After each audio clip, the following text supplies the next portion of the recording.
Les fables de La Fontaine. Contre ceux qui ont le goût difficile.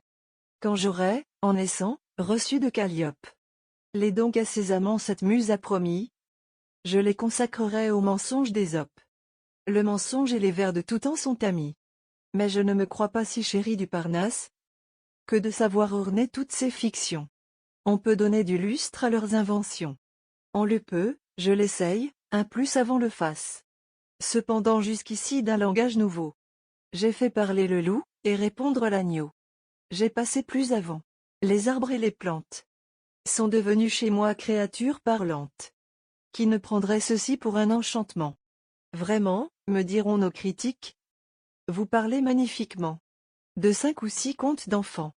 Sancerre, en voulez-vous qui soit plus authentique? Et d'un style plus haut? En voici.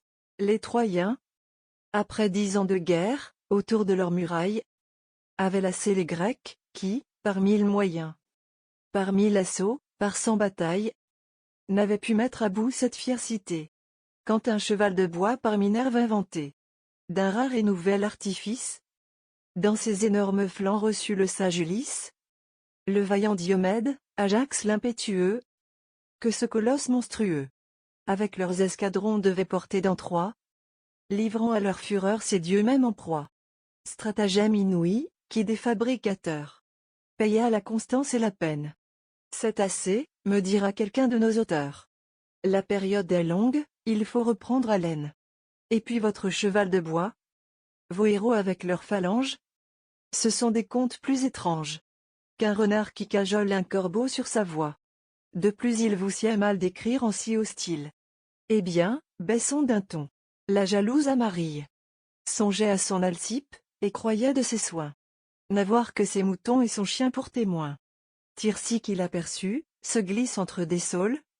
Il entend la bergère adressant ses paroles au doux Zéphyr, et le priant de les porter à son amant. Je vous arrête à cette rime, dira mon censeur à l'instant. Je ne la tiens pas légitime, ni d'une assez grande vertu. Remettez, pour le mieux, ces 2 vers à la fonte.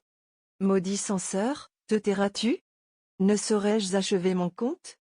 C'est un dessein très dangereux que d'entreprendre de te plaire. Les délicats sont malheureux.